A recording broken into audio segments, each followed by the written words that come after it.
From the National Newsroom of the Canadian Press, I'm John Kennedy. The Vatican says Pope Francis has taken a turn for the worse and is now in critical condition after a long asthmatic respiratory crisis this morning. The Pope's condition worsened and required high flows of oxygen over a period of time to stabilize him. Francis has been hospitalized for a week with a complex lung infection, while the pontiff also is receiving blood transfusions to refresh his blood platelets, which are needed for clotting. A new Leger survey suggests roughly half of Canadians and Americans believe their countries are in an economic recession. Although neither country is experiencing a recession right now, the Canadian Chamber of Commerce estimates that Donald Trump's threatened 25% across-the-board tariffs would shrink Canada's economy by $78 billion and push the country into a recession by next summer.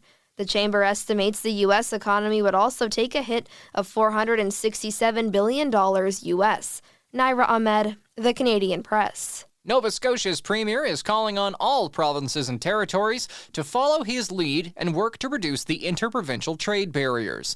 Speaking in Ontario alongside Ontario Premier Doug Ford, Tim Houston announced that Nova Scotia's government will table a bill that'll allow Canadian goods and services to be sold in Nova Scotia without the need for further testing or red tape. Liberal leadership contender Chrystia Freeland is vowing to scrap Canada's consumer carbon pricing regime in favor of an alternative to be developed through wide-ranging consultations. In a policy statement on climate action, Freeland promises to work with the provinces and territories, labor leaders, experts, industry, Indigenous peoples, and others to find viable alternatives to consumer carbon pricing. Leadership rival Mark Carney has also promised to dispense with the consumer-facing carbon price in favor of other measures. The Liberals will choose a new leader to succeed Prime Minister Justin Trudeau on March the 9th. Lisa Laporte, The Canadian Press. Hamas militants have freed 6 Israeli hostages as a part of the final scheduled release of live hostages under the current stage of a ceasefire agreement with Israel. 25 living Israeli hostages have been released since the ceasefire went into effect last month, while the bodies of 8 who died or were killed in captivity have been turned over by Hamas. 5 Thai hostages also have been freed, while 61 remain held in the Gaza Strip. Of those, Israel has declared 31 dead. U.S. President Donald Trump addressed his conservative CPAC convention today in Washington, and during his speech, praised the newly confirmed cabinet members that join his administration. Over the past month, we've confirmed an all-star team of warriors, patriots, visionaries, and put the America First agenda into action. Howard Lutnick was recently sworn in as U.S. Commerce Secretary.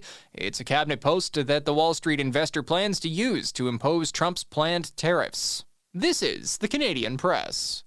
In sports, Owen Tippett scored twice in the second period and brought his Flyers to a 6-3 drubbing of the Oilers in Philadelphia. Leon Draisaitl had a goal and an assist for Edmonton, while John Klingberg and Matthias Ekholm also scored for the visitors. The Oilers got 26 saves from Stuart Skinner in the loss.